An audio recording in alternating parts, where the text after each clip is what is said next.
A primeira vez que cantei para o rei, fiz questão que ele não pudesse ver o meu rosto. Não foi uma escolha nascida do orgulho. Foi sobrevivência, o tipo silencioso e praticado que as ômegas aprendem antes de aprenderem a andar. Mantém-se a cabeça baixa. Fica-se atrás da cortina. Dá-se o que é pedido e não se exige nada em troca, porque no momento em que se pede algo, no momento em que se é visto, tudo desmorona. Eu aprendera isso da maneira mais difícil. O grande salão do castelo de Vimir cheirava a resina de pinho e velas de sebo, a pedra fria e a fumaça persistente da lareira, que nunca queimava quente o suficiente para afastar o frio da montanha. Era o tipo de frio que se instalava nos ossos e lá permanecia, um hóspede permanente que nenhuma quantidade de lã ou pele conseguia expulsar completamente. Eu estava de pé atrás da pesada cortina de veludo que dividia o alcove dos músicos do salão principal. O meu vestido de linho áspero contra a pele, o meu manto de lã cinzenta puxado firmemente sobre os ombros, a minha trança loira pendendo sobre um ombro, e eu mantinha os dedos entrelaçados para impedir que tremessem. Para lá da cortina, podia ouvir o banquete. Lordes e damas dos reinos do norte reuniram-se à mesa do rei Adrien para o acordo da colheita.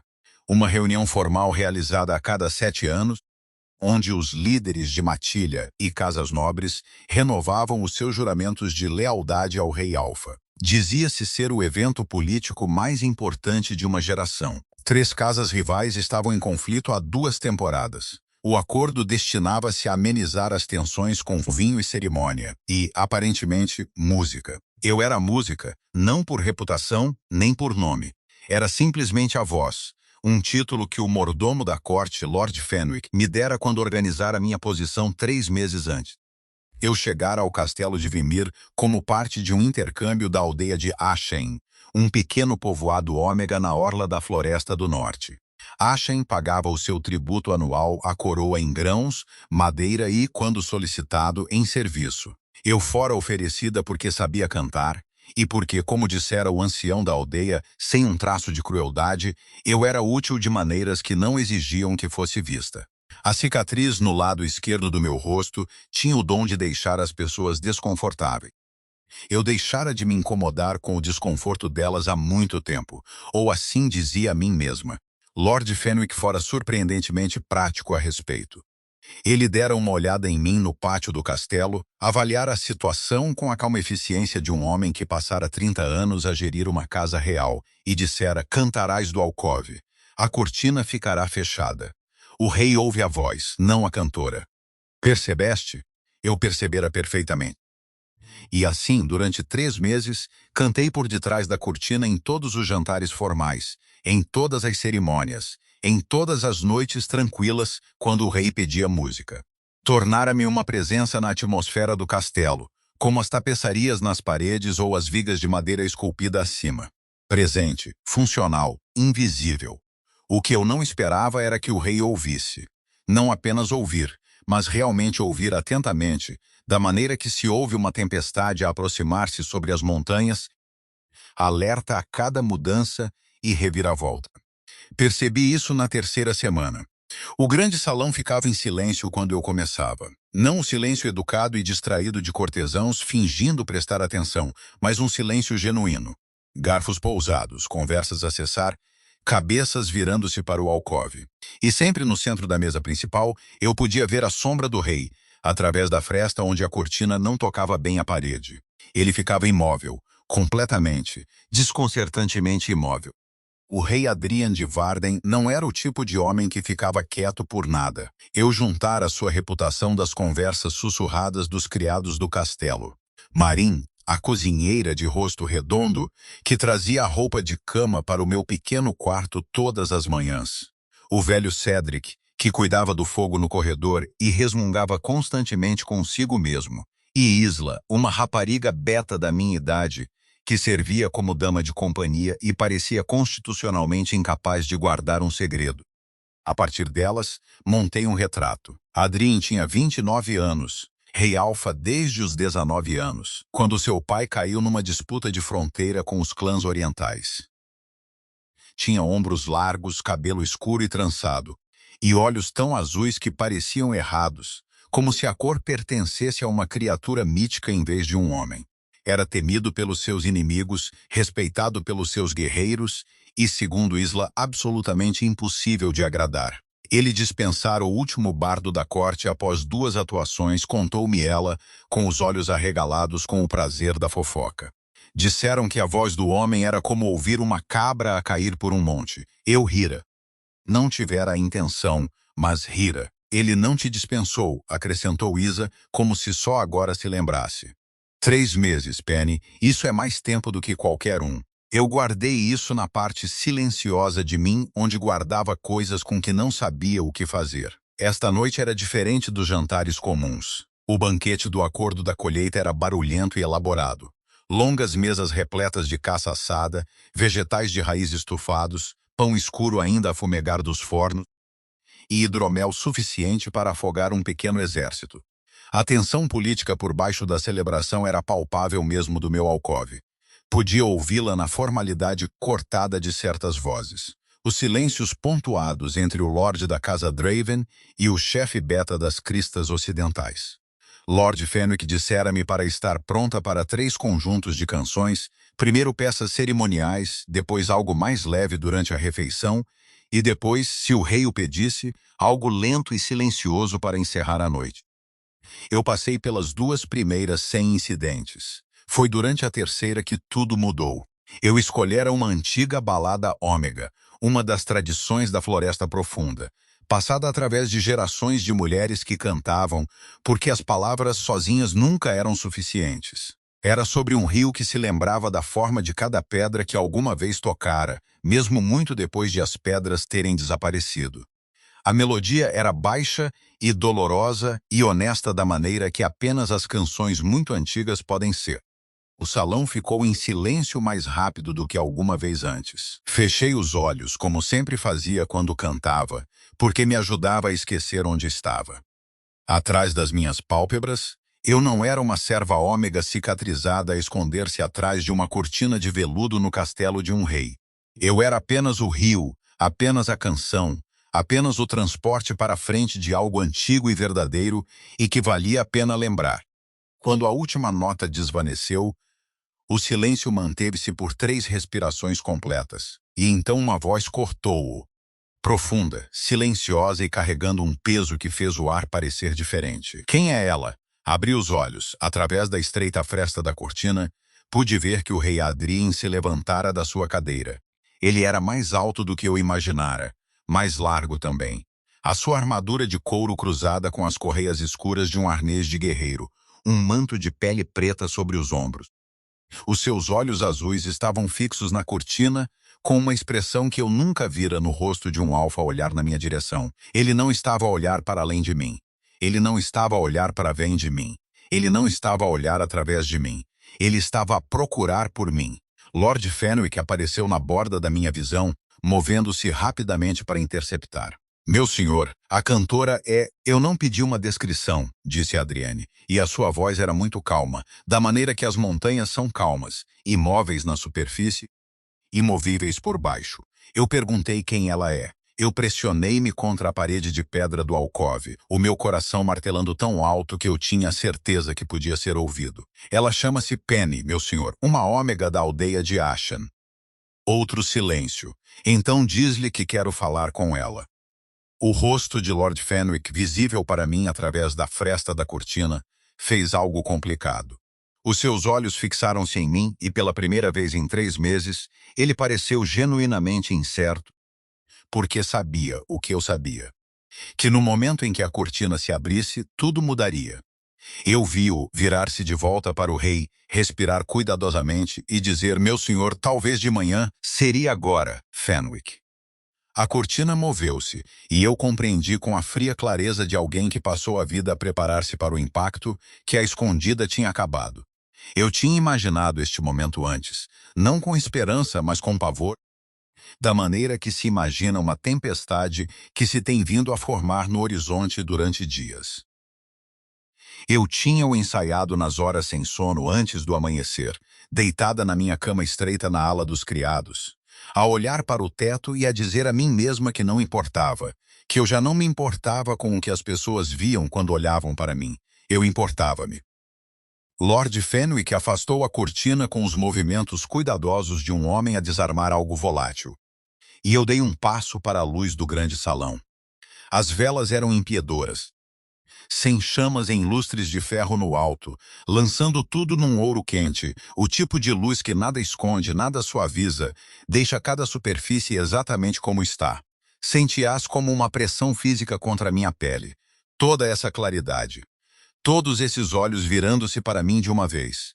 Mantive o queixo nivelado. Era a única coisa que eu podia controlar. Eu aprendera jovem que olhar para baixo convidava um certo tipo de crueldade, a casual, quase acidental, onde as pessoas se sentiam encorajadas a dizer o que de outra forma teriam mantido para si mesmas.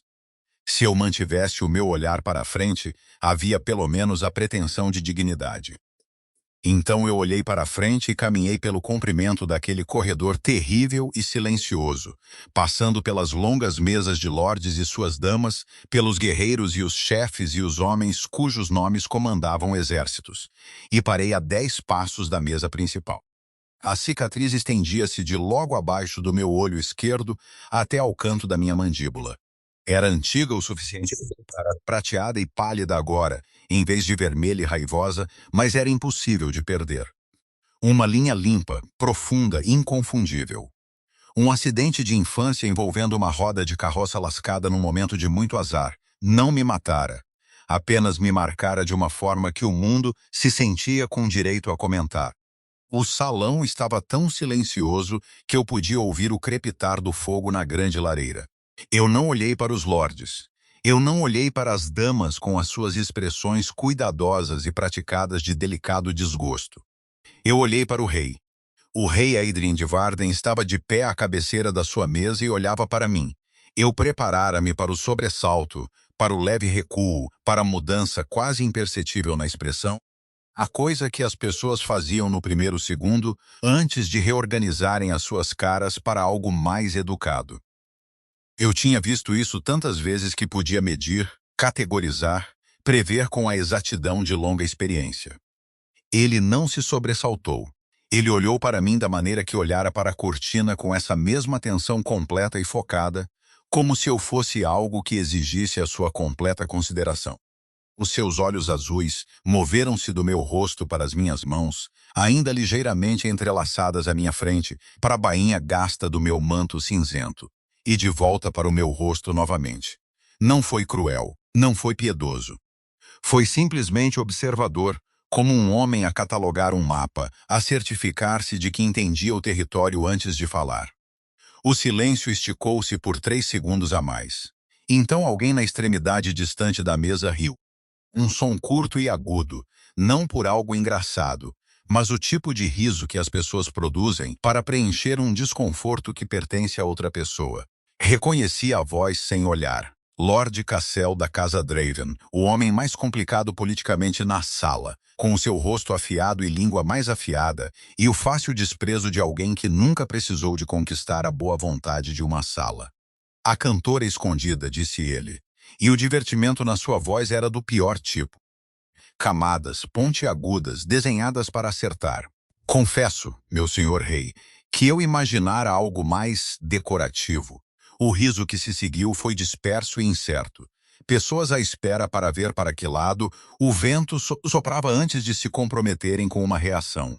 Respirei fundo, lentamente pelo nariz, expirei pela boca, mantive o meu olhar no rei. O que aconteceu a seguir surpreendeu-me tão completamente que quase perdi a compostura. Adrien não olhou para Cassel. Não reconheceu o comentário nem com uma viragem de cabeça. Manteve os olhos em mim, e quando falou, a sua voz era conversacional, quase silenciosa, o que de alguma forma a fez chegar mais longe do que um grito teria feito. Lord Cassel, meu senhor, da próxima vez que falar de um membro da minha casa com esse tom, disse a Adrienne, ainda sem o olhar. A viagem de volta para Draven será significativamente menos confortável do que a viagem para cá. Está percebido? A sala ficou tão silenciosa que ouvi uma vela crepitar. Claro, meu senhor, disse Cassel, e o divertimento desaparecera completamente da sua voz. Só então Adrienne mudou o seu olhar e olhou para mim com uma expressão que eu não conseguia nomear.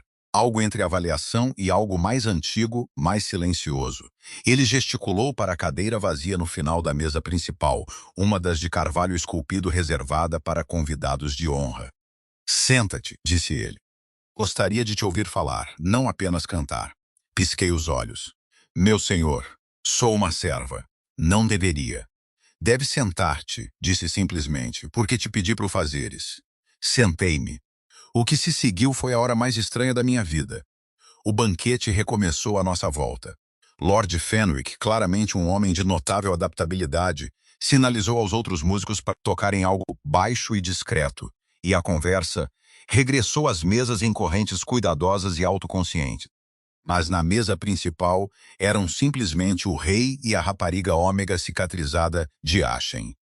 E Adrienne falou comigo como se nenhuma dessas coisas fosse incomum. Ele perguntou-me onde aprender a cantar. Contei-lhe a verdade, que sempre cantara, que em Ashen as mulheres cantavam na colheita de grãos e na lavagem do rio e à noite, quando o trabalho acabara, e que eu a absorvera como as crianças absorvem a linguagem sem instrução, simplesmente por estar rodeada dela. Ele perguntou-me sobre a canção que eu escolhera. Expliquei a balada do rio, a tradição por detrás dela, a forma como as antigas canções ômegas tendiam para imagens de água porque a água era aquilo de que as aldeias dependiam, o que temiam, o que construíam as suas vidas em torno.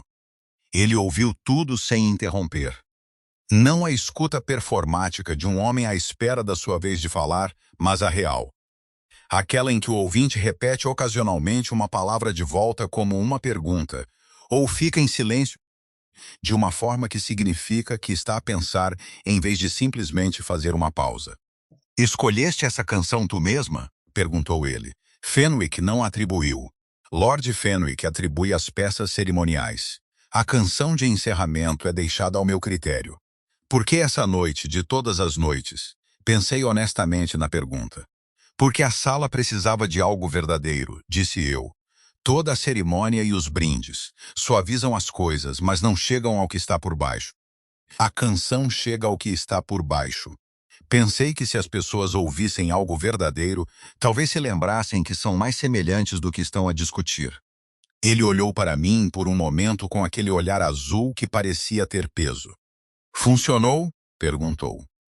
Lancei um olhar pela mesa para Lord Cassel, que estava a conversar de forma ostensiva com um homem ao seu lado, e para o chefe beta das cristas ocidentais, que notei quietamente aproximar a sua taça de vinho dos representantes Draven sem que ninguém fizesse um gesto formal para isso. Um pouco, disse eu. Algo mudou na expressão de Adrien. Não foi bem um sorriso. O seu rosto não parecia feito para sorrir facilmente, tudo mandíbula forte e intensidade constante. Mas houve um abrandamento à volta dos seus olhos, breve e genuíno, que pareceu mais significativo do que um sorriso teria sido. Não és o que eu esperava, disse ele. O que esperavas, meu senhor? Menos desonestidade. Não soube o que dizer, então não disse nada, o que pareceu ser a escolha certa, porque ele acenou ligeiramente como se eu tivesse confirmado algo em que ele já pensava. Lord Fenwick encontrou-me depois, enquanto eu me dirigia de volta pelo corredor para a ala dos criados. Ele entrou a andar ao meu lado, as mãos cruzadas atrás das costas no seu habitual modo, a sua expressão cuidadosamente neutra. Bem, disse ele, eu sei. O rei nunca fez isso antes. Eu sei. Ele vai querer falar contigo novamente.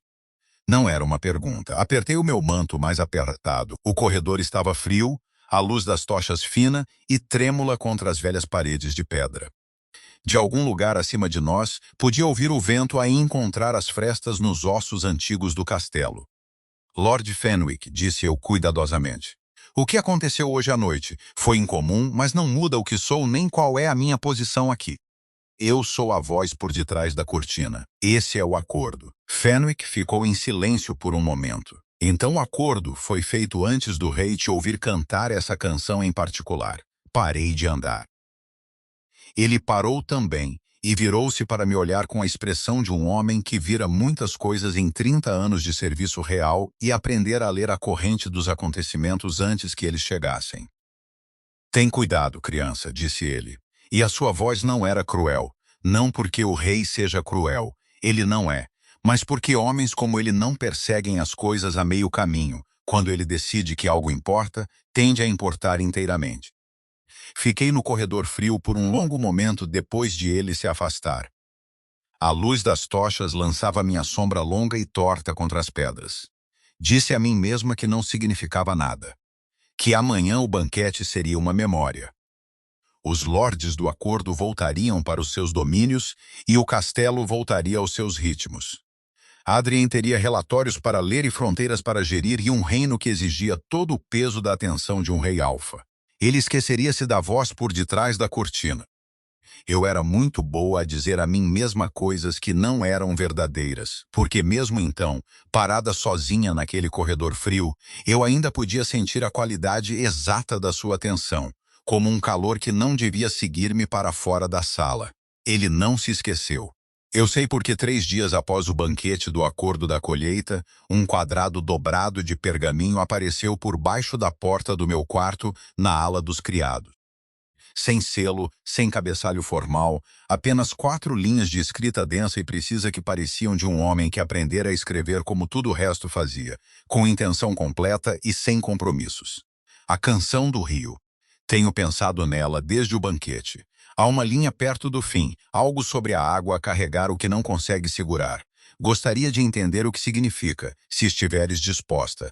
A biblioteca depois do toque da noite. Eu li-a 4 vezes. Depois sentei-me na borda da minha cama estreita e olhei para o chão de pedra fria por um tempo considerável. Isa encontrou-me assim quando veio trazer roupa de cama fresca. Deu uma olhada na minha cara, depois no pergaminho na minha mão e os seus olhos arregalaram-se muito. Isso é, não? Penny, por favor. Ela apertou os lábios com esforço visível, então pousou a roupa de cama, sentou-se ao meu lado sem ser convidada e leu a nota por cima do meu ombro. O silêncio durou aproximadamente 4 segundos. Depois do toque da noite, sussurrou ela, como se o volume pudesse quebrar algo. Estou ciente do que diz. Ele assinou apenas com uma letra.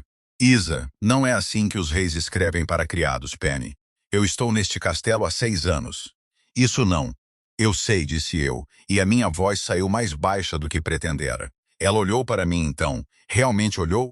Da maneira que por vezes fazia quando deixava de lado a fofoca e o brilho e se tornava algo mais estável. Os seus olhos castanhos eram sérios. Vais ir? Perguntou. Dobrei o pergaminho ao longo da sua prega original, alisei-o, dobrei-o novamente. Não sei, disse eu honestamente. Fui. A biblioteca era a parte mais antiga do castelo de Vimir, que ainda estava em uso regular. Ocupava 2 andares de uma torre redonda ligada por uma escada estreita de ferro, e as suas estantes continham os pergaminhos acumulados e volumes encadernados de 7 gerações de lordes do norte. Cheirava a pergaminho envelhecido e óleo de cedro, e ao silêncio poeirento particular de uma sala onde as pessoas vinham pensar. Cheguei primeiro. Eu não tivera intenção. Eu quisera chegar precisamente a tempo, nem cedo nem tarde, a neutralidade cuidadosa de alguém que não fazia declarações. Mas os meus pés levaram-me lá antes do toque da noite, como se tivessem as suas próprias ideias sobre o assunto.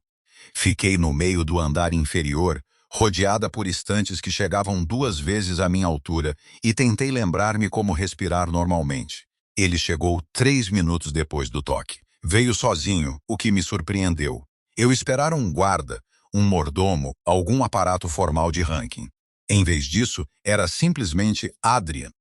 E ele trocara o arnês de guerreiro e o manto de pele por uma túnica escura mais simples, o seu longo cabelo trançado solto sobre os ombros. E ele parecia, não menor exatamente, porque nada nele sugeria ser pequeno, mas menos blindado, menos construído, a maneira como uma sala se parece quando o mobiliário formal é afastado. Ele parou quando me viu e algo na sua expressão aliviou, como se tivesse estado incerto se eu viria. Vieste? Disse ele. Pediste, disse eu, porque era verdadeiro, e eu não tinha uma resposta mais sofisticada. Quase sorriu, aquele não bem sorriso do banquete, aquele que vivia nos seus olhos em vez da sua boca. Atravessou a sala e parou a uma distância razoável. Não a distância formal de um rei a receber um peticionário, mas também não a proximidade da informalidade. Algo entre os dois, calibrado com um cuidado que notei. Eu quis o que escrevi, disse ele. A linha sobre a água a carregar o que não consegue segurar. Tenho-a revirado. O que achas que significa? Perguntei porque estava curiosa para saber se ele a descobrira sozinho. Ele ficou em silêncio por um momento, olhando para a distância média como alguém que está genuinamente a considerar. Penso que significa que algumas coisas são demasiado grandes para serem contidas, que o ato de as carregar muda o portador, mesmo quando o peso não pode ser mantido. Fez uma pausa. Está certo? É uma leitura, disse eu. A interpretação mais antiga é mais simples, que o rio carrega coisas de sofrimento que as aldeias perderam, que as segura por um tempo na corrente e depois as liberta para o mar. É sobre aprender a deixar a água mover-se. Ele absorveu isso. E a tua interpretação? Eu não esperava que ele a voltasse para mim. Encontrei-me a responder honestamente antes que pudesse decidir se a honestidade era prudente. Penso que se trata da diferença entre carregar algo e ser mudado por isso. Podes carregar sofrimento sem te tornares sofrimento. O rio não se torna a pedra que toca, continua a ser água. A biblioteca estava muito silenciosa. Em algum lugar lá fora, o vento movia-se pela floresta de pinheiros para lá das muralhas do castelo. Um som baixo como a floresta a respirar. Onde aprendeste a pensar assim? Perguntou ele. A pergunta era tão direta que me apanhou desprevenida. Tive muito tempo para pensar, disse eu. Trabalho silencioso produz pensamentos silenciosos. Achem, disse ele. E não foi uma pergunta. Ele estava a situar-me, a orientar-se. Estiveste lá quanto tempo? Toda a minha vida até ao chamado de Lord Fenwick. E antes do chamado, qual era o teu trabalho lá? Hesitei por um momento. Ajudei a curandeira da aldeia, preparei medicamentos, mantive registros do que crescia e quando, cuidei daqueles que precisavam de cuidado. Uma aprendiz de curandeira, disse ele. E havia algo no seu tom que eu não consegui identificar imediatamente. Um interesse silencioso e composto. Os ômegas em Ashan são práticos. Aprendemos o que é útil. Ele acenou lentamente, depois com a franqueza que parecia ser simplesmente a forma como ele operava. A cicatriz dói? Perguntou. Pisquei os olhos. Ninguém nunca me perguntara isso. Na minha experiência, as pessoas ou olhavam fixamente e não diziam nada, ou diziam algo e desejavam não ter dito, ou realizavam uma cuidadosa cegueira teatral que de alguma forma conseguia ser pior do que olhar fixamente. Ninguém nunca perguntara se doía. Não mais, disse eu. Doía por muito tempo. Agora é simplesmente parte da paisagem. A paisagem? Repetiu ele baixinho, como se testasse a palavra. É estranho? Não, a sua voz era pensativa. Tenho cicatrizes que funcionam da mesma maneira. Paramos de as notar até que outra pessoa o faça. Ele disse isso tão simplesmente, tão sem performance, que senti o chão da conversa mudar ligeiramente sob mim. A maneira como o chão muda quando te das conta que deste um passo da terra firme para algo com mais cedência, algo que responde ao teu peso.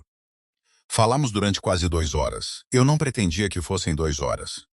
Eu teria jurado, se perguntada antes, que ofereceria o mínimo de conversa educada e me removeria antes que algo complicado pudesse desenvolver-se. Mas ele fazia perguntas como poucas pessoas fazem, não como preâmbulo para falar sobre si mesmo, mas como inquérito genuíno, e eu descobri, para o meu considerável alarme, que tinha coisas para dizer. Ele contou-me sobre o acordo, e como ele se resolvera menos limpo do que a superfície cerimonial sugeria. A casa de Lord Cassel tinha antigas queixas territoriais que antecediam o reinado de Adrien, e o chefe beta das cristas ocidentais estava a gerir uma disputa por direitos de água que fora mal gerida pela administração anterior. Tudo em política, disse Adrienne, com uma franqueza que me surpreendeu. É sobre velhas feridas que ninguém tratou devidamente. Isso também é verdade para os corpos, disse eu, pensando no trabalho da curandeira. Feridas que fecham a superfície sem serem limpas causam mais danos do que a lesão original. Ele olhou para mim com uma atenção que fez a nuca ficar quente. Sim, disse ele, exatamente isso. Foi Isa quem inadvertidamente me salvou. Uma batida na porta da biblioteca admitiu um jovem pajem, um dos rapazes beta do castelo, com não mais de 12 anos, com dedos manchados de tinta e uma expressão de profunda desculpa que entregou uma mensagem que exigia a atenção do rei. Adrienne leu-a, e a sua expressão passou de aberta a fechada na maneira praticada de um homem que aprendera a compartimentalizar rapidamente. Tenho de ir, disse ele, e depois acrescentou com uma ligeira pausa que pareceu deliberada. Amanhã à noite, se estiveres disposta. Eu deveria ter dito não. Todos os instintos sensatos e de autopreservação que eu acumulara em 23 anos de viver cuidadosamente diziam não. Penny, não faças isso. Sabes como isto acaba. Amanhã à noite, disse eu. Ele acenou uma vez e então desapareceu. E eu fiquei sozinha na velha biblioteca, rodeada pelo peso de todas aquelas palavras acumuladas, com a peculiar sensação de uma mulher que acabara de concordar com algo que é ou muito corajoso ou muito tolo, e que ainda não conseguia dizer qual. Na manhã seguinte, Marin, a camareira, trouxe a minha roupa de cama e um olhar que me disse que a conversa interna do castelo já chegara até ela. O rei pediu à cozinheira para mandar bolos de mel para a biblioteca esta manhã, disse ela, sem me olhar, alisando um lençol com mãos cuidadosas. A cozinheira diz que é a primeira vez em 4 anos que ele pede algo dessa sala. Não disse nada. Estão a dizer nas cozinhas, continuou Marin, num tom de quem relata factos em vez de fofoca, que Lord Cassel enviou uma carta para a casa Draven antes mesmo de ter saído dos terrenos do castelo, que ele estava furioso. Por quê? Perguntei, embora tivesse a sensação de já saber. Marin finalmente olhou para mim.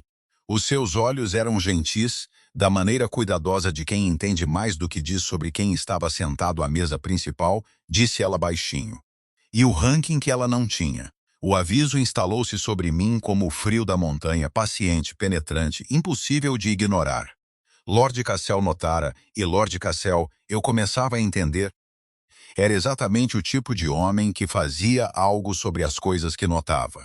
As cartas chegaram ao castelo de Vimir no 9º dia. Eu não soube delas imediatamente. Aprendi, como aprendi a maioria das coisas, através da cuidadosa acumulação de pequenos detalhes. A forma como a expressão de Isa mudou quando veio ajudar-me a vestir essa manhã. A forma como Lord Fenwick caminhava pelo corredor fora do meu quarto, a uma hora em que não tinha negócio ali. A forma como a cozinha ficava mais silenciosa do que o habitual quando eu ia buscar a minha refeição matinal. Algo mudara na atmosfera do castelo. Podia senti-lo, como se sente uma mudança no tempo antes de as nuvens chegarem, uma pressão no ar, uma quietude que não é paz, mas a ausência de algo que deveria estar presente. Foi Cedric, velho e indiferente às consequências, da maneira que pessoas muito idosas por vezes são, que me disse francamente. Cartas de 4 casas nobres, disse ele, sem levantar os olhos do fogo que estava a atiçar, a sua voz tão casual como se estivesse a relatar o gelo da manhã. O Lord Cassel está a fazer queixas formais ao Conselho da Coroa sobre conduta indigna de uma corte real. Queixas específicas. Ele fez uma pausa para atiçar um tronco. Sobre uma ômega ser recebida informalmente pelo rei. Fiquei muito imóvel no corredor. Queixas formais? Repeti. 4 casas. Isso é o suficiente para chamar uma revisão do conselho, se mais 2 assinarem. Ele finalmente olhou para mim, os seus velhos olhos firmes e sem crueldade. Devia saber, rapariga. Melhor saber. Fui à biblioteca naquela noite porque não ir parecia uma rendição que eu não estava disposta a fazer. Mas cheguei com o peso das palavras de Cedric sentado no meu peito como uma pedra. E quando Adrienne entrou pela porta e leu o meu rosto com aquela sua precisão perturbadora, fechou a porta e disse, "Sabes das cartas?" "Sim", disse eu. Ele moveu-se para a mesa onde os bolos de mel se tinham tornado um detalhe estabelecido das nossas noites, um pequeno detalhe doméstico que eu tentara muito não achar significativo. Ele não se sentou. Ficou de pé com as mãos pousadas na mesa, olhando para elas, e as linhas dos seus ombros carregavam algo que eu reconheci como a particular tensão de quem gerencia a raiva silenciosamente. Cassel agiu mais rápido do que eu esperava, disse ele. Meu senhor, Adrien, a sua voz era uniforme. Nesta hora, eu sou Adrien. Já te pedi antes, eu tinha evitado. O nome parecia como passar por uma fronteira que existia por uma boa razão. Mas eu olhei para a linha da sua mandíbula e o controlo cuidadoso na sua postura e disse, Adrien, as cartas não estão erradas nos factos. Sou uma ômega. Sou uma serva. O acordo entre nós é incomum. O acordo entre nós, disse ele baixinho, é a conversa mais honesta que tive em 4 anos a governar este reino. A franqueza disso parou-me completamente. Ele olhou para cima da mesa. Não estou ciente do que estou a fazer, Penny. Não estive ciente desde a primeira noite, mas descubro que não estou disposta a parar, o que significa que há decisões a serem tomadas. Que tipo de decisões? Perguntei cuidadosamente. Aquelas que me exigem para te perguntar algo primeiro. Ele moveu-se à volta da mesa e parou naquela distância calibrada que ele sempre mantinha, perto o suficiente para ser honesto, longe o suficiente para ser respeitoso. O que queres? Perguntou. Não o que é permitido, não o que é prático. O que queres realmente quando te permites querer algo? Ninguém nunca me perguntara isso também. Tive uma súbita vertigem de quantas perguntas fundamentais ninguém nunca pensara em me fazer, e o quão totalmente despreparada eu estava para respondê-las. Quero ser útil, disse eu, e depois parei, porque essa era a resposta habitual, a resposta ômega, aquela usada e gasta por anos de prática. Tenta de novo, disse ele, e a sua voz não era dura. Era a voz de alguém que já vira a resposta habitual antes e não estava interessado nela. Olhei para as estantes de livros à nossa volta, para a luz das velas a mover-se sobre as lombadas de volumes que se acumulavam desde antes de qualquer um de nós nascer. Pensei na casa da curandeira em Ashen e na maneira como passara anos a aprender cada erva e composto e técnica, não porque me fosse dito para o fazer, mas porque o conhecimento em si parecia algo que valia a pena ter. Pensei na canção do rio e por que a escolhera. Quero importar-me, disse eu, não ser útil como uma ferramenta é útil. Quero que o que penso e o que sei e o que posso fazer realmente importem para alguém. As palavras pousaram no silêncio da biblioteca e eu não as pude retirar e descobri que não queria. Adrienne olhava para mim com uma expressão que tinha perdido a última da sua cuidadosa compostura. Importa, disse ele. O que pensas, o que sabes... Fez uma pausa. O que cantas? O Conselho da Coroa reuniu-se 4 dias depois. Eu não estive presente, claro. Passei a manhã do Conselho na biblioteca sozinha, a ler ou a tentar ler um dos volumes mais antigos sobre herbocultura do norte que Adrienne deixara para mim na noite anterior com uma nota que dizia simplesmente: pensei que isto te pudesse interessar. O gesto foi tão silencioso e tão preciso que me manteve acordada metade da noite. Isa veio encontrar-me ao meio-dia, ligeiramente ofegante de correr. Correu mal, disse ela, fechando a porta da biblioteca atrás de si. E bem, ao mesmo tempo, o que é muito confuso. Explica, disse eu, pousando o livro. Ela recompôs-se. Lord Kessel apresentou formalmente a queixa. 5 casas no total assinaram. Draven, Morwick, as 2 das terras fronteiriças orientais, e o velho Lord Pell, que assina tudo o que Kessel lhe põe à frente sem ler. Ela levantou uma mão para evitar a minha reação. Mas então Lord Bertrand da Crista do Norte falou. Eu sabia o nome. Bertrand era o chefe beta que quietamente movera sua taça de vinho durante o banquete do acordo. Ele disse, continuou Isa com o foco de quem memorizara o relato, que a queixa era sem mérito, que o direito do rei de receber aconselhamento de qualquer súbdito do reino, independentemente do seu posto, estava estabelecido na 3ª carta de Wordmir, que antecede todas as casas que assinaram a carta. Ela fez uma pausa para efeito, de memória. Ele tinha a memorizada. O rei mandou colocar uma cópia da carta no quarto de Lord Bertrand na noite anterior ao conselho. Ela olhou para mim com olhos arregalados. Adrienne preparou uma defesa antes mesmo de o conselho ser convocado. Sentei-me com isso por um momento. E Cassel, perguntei, retirou a queixa formal em vez de perder a votação. Mas Penny, a sua voz mudou, tornando-se menos a voz de uma fofoqueira e mais a voz de uma amiga. O que Isa era, eu chegara a entender, genuinamente e sem qualificação. Cassel não se retira das coisas. Ele recua para se reagrupar. Ele vai tentar outra coisa. Eu sei, disse eu. Há pessoas neste castelo que tornarão a tua vida muito difícil se... Eu sei, disse Isa. Ela olhou para mim por um longo momento. Estás assustada? Pensei honestamente. Sim, disse eu, mas tenho mais medo de voltar a ser invisível. Foi Marin quem me trouxe o aviso que eu não esperava. 3 dias após o conselho, ela apareceu à minha porta, não com roupa de cama, mas com uma pequena chávena de barro de algo que cheirava a camomila e flor de sabugueiro seca. Um dos soníferos que o curandeiro do castelo preparava para mentes ansiosas. Ela colocou-o no peitoril da minha janela sem explicação. Depois disse baixinho. A conversa entre os criados superiores. Lady Voss, prima de Lord Cassel, que veio com o grupo do acordo e ainda não partiu, tem estado a fazer perguntas sobre Ashen, sobre a tua família, sobre por que foste especificamente escolhida para o serviço.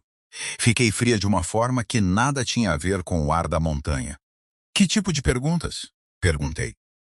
Aquelas que procuram algo para usar, disse Marin simplesmente.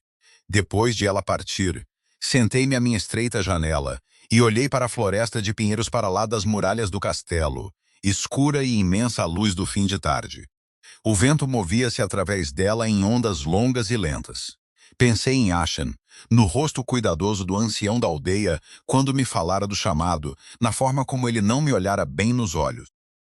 Pensei porque exatamente uma ômega de uma pequena aldeia do norte fora especificamente requisitada por Lord Fenwick, em vez de simplesmente ser selecionada do grupo habitual de criados disponíveis. Havia algo ali, algum fio que eu não puxara porque estava demasiado absorvida pelo calor das noites na biblioteca para notar que pendia solta. Levantei-me, ajeitei o meu manto e...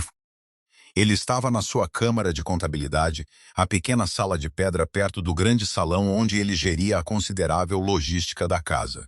Ele levantou o olhar quando apareci na porta e a sua expressão disse-me que ele esperava esta visita há algum tempo. Senta-te, Penny, disse ele. Sentei-me. Há quanto tempo? Disse eu. Sabes que Adrienne me pediu especificamente? Fenwick cruzou as mãos sobre a mesa. Lá fora, o vento encontrou a torre e fez a velha pedra cantar suavemente. Desde o início, disse ele ouvira um relato. Um mercador que negociava com Ashen descreveu uma mulher que cantava na colheita. Descreveu a voz em termos que aparentemente eram difíceis de ignorar. O rei enviou um pedido formal ao ancião da aldeia. Pediu-me pelo nome. Pediu a cantora. Fez uma pausa. Ele não sabia o teu nome nem a tua cara. Ele soubera apenas o que um mercador ouvira através das árvores na orla de uma colheita de aldeia. Sentei-me na cadeira. Adrienne procurara-me antes mesmo de me ouvir cantar na sua própria corte. Ele arranjara a cortina e o alcove e toda a arquitetura cuidadosa da minha posição aqui não para me esconder, mas porque ele compreendera instintivamente que conduzir-me diretamente a uma corte real me exporia exatamente ao tipo de escrutínio que me tornaria impossível de proteger. Ele construíra-me um refúgio antes mesmo que eu soubesse que precisava de um. A realização moveu-se através de mim lentamente, da maneira que a canção do rio se movia, baixa e dolorosa, e carregando algo demasiado grande para se segurar de uma vez só. Ele sabia, disse eu baixinho, sobre a cicatriz que o mercador teria descrito. Sim, disse Fenwick, ele sabia. A luz da vela mudou. Em algum lugar abaixo de nós, eu podia ouvir o som distante da atividade noturna do castelo, o estrondo da cozinha, o murmúrio baixo do grande salão, a maquinaria comum de 100 vidas a prosseguir sem consciência da conversa que acontecia nesta pequena sala de pedra. Pensei na primeira noite, Adrien a levantar-se da sua cadeira. Quem é ela? Não como um comando. Como alguém que já se importava com a resposta. Ele apaixonou-se por uma voz, disse eu, e as palavras soaram estranhas e verdadeiras na minha boca, e arranjou o mundo para que a voz pudesse sobreviver tempo suficiente para ele se explicar. Fenwick olhou para mim com a expressão de um homem que esperara muito tempo para ter uma conversa honesta. Sim, disse ele. Foi mais ou menos isso que aconteceu. A pedra no meu peito não desapareceu. O castelo ainda estava lá fora, e Lady Voss estava a fazer perguntas e o mundo de Rankin e hierarquia não se tinha reorganizado por cortesia. O perigo era real, não diminuíra. Mas algo mais era real também. Algo quente, complicado e terrivelmente grande, o tipo de coisa que o rio carrega quando não consegue segurar. Levantei-me da cadeira, agradeci a Fenwick e voltei para o corredor. Eu tinha muito que pensar e uma conversa há muito esperada para preparar. Encontrei-o nas muralhas orientais ao amanhecer. Eu não dormira. Passar a noite sentada à minha estreita janela, a observar a floresta de pinheiros, a mudar de preto para cinzento escuro, para a primeira sugestão pálida de verde, à medida que a manhã chegava lentamente sobre as montanhas, e eu tinha revirado o assunto uma e outra vez, até ter desgastado todas as suas superfícies e entendido a sua forma completamente. Quando o céu começou a clarear, eu soube o que precisava de dizer. Eu soube também que estava assustada. Não dele, não mais, mas do tamanho da coisa para a qual eu estava a caminhar.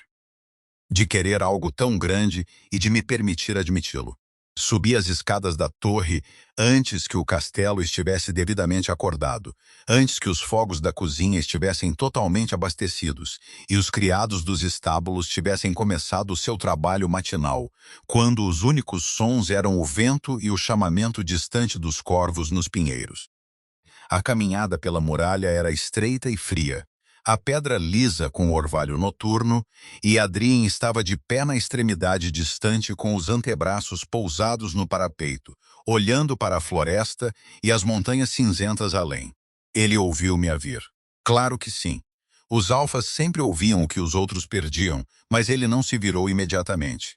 Esperou até eu ter atravessado a muralha e chegado para me pôr ao seu lado no parapeito. E então virou a cabeça e olhou para mim com uma expressão que não tinha qualquer armadura. Ele parecia cansado, não enfraquecido. Adrien, eu aprendera a entender, não era um homem diminuído pela dificuldade, mas cansado da maneira de alguém que tem carregado algo sozinho por muito tempo e parou de fingir o contrário. Falei com Fenwick, disse eu. Eu sei, disse ele baixinho. Ele disse-me que vieste ter com ele. Devias ter me contado tu mesma. Sim. Nenhuma defesa, nenhuma evasão, simplesmente sim. E o peso disso? Por que não o fizeste? Ele ficou em silêncio por um momento, olhando de volta para as montanhas. O céu estava a passar de cinzento para o primeiro ouro pálido do nascer do sol, a luz a espalhar-se lentamente sobre os picos. Porque eu tinha medo que, se soubesses que te procurei deliberadamente, te sentisses manipulada. E eu precisava que viesses a estas noites livremente, que falasses livremente. Fez uma pausa. Eu precisava que o que está entre nós fosse real, não uma resposta a uma obrigação. O vento moveu-se entre nós, frio e honesto. Virou-se para me olhar totalmente então, e o azul dos seus olhos à luz da aurora era a coisa mais desperta que eu alguma vez vira. Penny, o meu nome na sua voz tinha uma qualidade da qual eu não tinha experiência prévia, como algo a ser dito pela primeira vez na língua em que sempre fora destinado a ser falado. Ouvi um mercador descrever uma voz numa festa da colheita e não consegui explicar o que isso me fez. Arranjei o chamado no alcove e a cortina porque compreendi sem que me dissessem que trazer uma ômega para esta corte sem preparação era um ato de crueldade, não de generosidade. Eu queria construir algo seguro antes de te pedir algo. E agora eu pedia. Agora Castelo está a reagrupar-se, e Lady Voss está a fazer perguntas sobre Ashan, e o conselho está a observar para ver o que eu faço a seguir.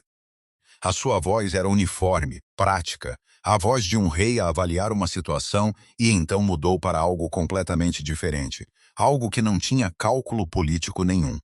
E descubro que estou farta de ter cuidado com as coisas erradas. O que significa isso? Perguntei, embora pensasse que sabia. Significa que gostaria de parar de esconder as coisas que me importam porque outras pessoas as consideram inconvenientes. Virou-se para me encarar totalmente e o último cinzento da aurora dava lugar ao ouro, agora a luz espalhando-se sobre as pedras da muralha. Significa que te estou a perguntar, não como um rei a perguntar a um servo, mas como uma pessoa a perguntar a outra se estarias disposta a ficar. Não atrás da cortina, não na ala dos criados. Aqui nesta corte, com um lugar adequado, comigo. As montanhas guardaram silêncio por um longo momento. Adrian, disse eu cuidadosamente. A cicatriz não desaparece, o ranking não muda de um dia para o outro. Os Cassels deste reino não simplesmente aceitam. Eu sou o rei Alfa de Vordinir, disse ele, e não havia arrogância nisso, apenas a simples declaração de um facto que ele estava preparado para usar. Eu decido o que esta corte aceita. E, se eu disser sim, continuei eu, não é porque arranjaste a minha posição aqui, ou porque sou grata, ou porque uma ômega não recusa um rei. Eu sei, disse ele. É por isso que estou a perguntar em vez de decidir. Olhei para ele, para o cansaço no seu rosto e a firmeza por baixo dele. Para o homem que memorizara a posição de uma cortina para que eu não tivesse de ter medo. Que colocara uma cópia da terceira carta no quarto de Lord Bertram na noite anterior a um conselho que poderia ter corrido de outra forma. Que deixara volumes de herbocultura numa mesa de biblioteca com uma nota que dizia: pensei que isto te pudesse interessar, porque ele prestara atenção suficiente para saber o que me interessava.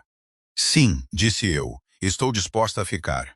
Algo no seu rosto abriu-se, não dramaticamente, não com qualquer performance associada a isso, mas da maneira que o gelo se parte no início da primavera.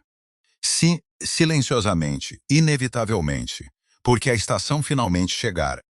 Ele estendeu a mão e cobriu a minha mão onde repousava na pedra fria do parapeito. A sua mão estava quente. Ficamos ali de pé, enquanto o sol vinha totalmente sobre as montanhas e o castelo abaixo de nós começava a acordar. O que se seguiu não foi nem simples nem rápido. Lady Voss encontrou algo em Ashen, ou acreditou que encontrara. Trouxe a Lord Cassel a alegação de que o meu chamado fora arranjado irregularmente, que o ancião da aldeia aceitara um pagamento privado em vez de seguir o processo de tributo padrão. Cassel apresentou-o perante dois nobres simpáticos como uma irregularidade formal e pediu uma revisão da minha posição na casa. A resposta de Adrienne foi ponderada e completa. Ele convocou o ancião da aldeia de Ashen para o castelo de Vordinir. O velho chegou após uma semana de viagem, cansado da viagem e claramente aterrorizado, e foi recebido não no grande salão, mas na biblioteca este. Um detalhe que foi notado e discutido durante bastante tempo nos corredores do castelo. Na presença de Lord Fenwick, Lord Bertram e duas testemunhas de uma casa neutra, o ancião confirmou que o chamado fora feito de boa fé, que nenhum pagamento irregular fora aceite, e que o relato que Lady Voss obtivera fora comprado a um servo despedido com uma queixa contra a aldeia. A alegação de irregularidade colapsou. Cassel retirou-se do castelo de Vimir. Uns dias depois, Lady Voss com ele. Ele não foi expulso. Adrienne era uma mente política demasiado precisa para fazer um inimigo mais perigoso do que o necessário. Mas houve uma conversa, cujos conteúdos eu não fui confidenciada, após a qual Cassel partiu com a postura particular de um homem a quem os limites de uma situação foram explicados em termos com os quais ele não podia argumentar. Lord Bertram ficou mais uma quinzena. Ele e eu falamos várias vezes na biblioteca este, e eu aprendi que ele tinha uma filha da minha idade na sua posse do norte, que estava a treinar como aprendiz de curandeira, e que ele tinha perguntas sobre ervas para as quais eu estava, pela primeira vez, em posição de responder com a confiança de alguém cujo conhecimento estava a ser tratado como especialidade em vez de curiosidade. Quando partiu, agarrou a minha mão em ambas as suas e disse: o reino poderia usar mais pessoas que pensam como rios, minha senhora. Foi a primeira vez que alguém me chamou isso, minha senhora. A cerimônia formal realizou-se no solstício de inverno, quando o grande salão do castelo de Vimir foi iluminado com mais velas do que eu alguma vez vira num só lugar, um rio de luz que transformou as velhas paredes de pedra em ouro. Adrienne consultara-me sobre todos os aspectos da cerimônia, não como cortesia, mas como uma colaboração genuína, e eu pedira uma coisa específica, que os músicos tocassem a antiga balada ômega do Rio como parte das celebrações. Ele concordara sem hesitação. Fiquei de pé no grande salão, não atrás de uma cortina, mas no seu centro, num vestido de lã azul escuro que Isa passara 2 semanas a ajudar-me a construir. A minha trança loira presa com um simples fecho. A minha cicatriz exatamente onde sempre estivera, prateada e pálida à luz das velas, tanto parte do meu rosto como os meus olhos cinzentos ou a forma da minha boca. Eu desistira de tentar minimizá-la. Era a marca do rio, e o rio não se envergonhava das suas pedras. Lord Fenwick ficou num lado com uma expressão de profunda vindicação que ele era demasiado profissional para deixar que viesse completamente à superfície. Isa ficou perto do fundo do salão e não fez qualquer esforço para esconder o facto de que estava a chorar. Marin e o velho Cedric também estavam lá, em algum lugar entre os reunidos na casa, e eu fiquei feliz com isso. Feliz que as pessoas que me tinham mostrado a textura deste lugar nas suas horas ordinárias estivessem presentes para... Adrien pegou nas minhas mãos nas suas, e o grande salão estava tão silencioso que eu podia ouvir as velas. Tu disseste-me uma vez, disse ele, a sua voz baixa o suficiente para ser quase só para mim, que querias importar-te, que querias que o que pensas e sabes e podes fazer realmente importasse para alguém. Eu lembro-me. Isso importa, disse ele. Importa. De uma voz através de uma cortina para isto. Os seus olhos azuis estavam firmes e inteiramente sem armadura. Gostaria de passar o resto da minha vida a garantir que sabes disso. Pensei na canção do rio sobre a água que carrega o que não pode segurar e escolhe, apesar disso, continuar a avançar. Então estamos de acordo, disse eu. Ele beijou-me a mão e o salão respirou novamente e os músicos começaram a tocar. Nos anos que se seguiram, contaram-se diferentes versões da história em diferentes partes do reino. Nas casas nobres, disseram que o rei Alfa fizera uma união invulgar e que a corte fora perturbada e depois reorganizada em torno dela, o que era essencialmente verdade. Nas aldeias, nos povoamentos ômegas à beira da floresta e nos vales dos rios, contaram uma versão diferente. Disseram que uma mulher de Ashen entrara na corte de um rei e mudara o que era possível ser dentro dela. Essa versão também era verdadeira. No próprio castelo de Varden, a verdade era mais silenciosa e mais específica do que qualquer uma das recontagens. Lord Bertram tornou-se um aliado duradouro e regressou todos os anos para o acordo da colheita, sempre com novas perguntas sobre herbocultura e sempre com o mesmo aperto em ambas as mãos quando partia. Lord Fenwick serviu mais 12 anos e retirou-se para uma pequena propriedade perto da floresta do norte com a sua característica falta de cerimônia. Embora tenha aceite uma carta de louvor da coroa, que mais tarde foi vista a ser guardada no bolso interior do seu casaco de viagem. Isa casou com um dos guardas senhores do castelo e mudou-se para um quarto maior, e permaneceu constitucionalmente incapaz de guardar um segredo, o que a tornou a pessoa mais bem informada do castelo e, portanto, inestimável. Marin continuou a trazer roupa de cama e avisos silenciosos para as pessoas que deles precisavam, o que era sua própria forma de poder. O velho Cedric atendeu às suas lareiras até ter 91 anos e morreu aquecido, o que era exatamente como ele teria querido. Lord Cassel regressou a Draven e nutriu as suas queixas à maneira dos homens que foram desarmados de forma limpa, o que quer dizer alto e em grande extensão, mas sem consequências. Ele nunca regressou ao castelo de Varden. E eu, Penny de Ashen, aprendiz de curandeira ômega, a voz por detrás da cortina. Aprendi o que era ocupar espaço sem pedir desculpa. Falar em salas que anteriormente não esperavam ouvir-me, usar o que sabia e o que podia fazer de maneiras que importavam, que era tudo o que alguma vez pedira, e que acabou por ser mais do que suficiente.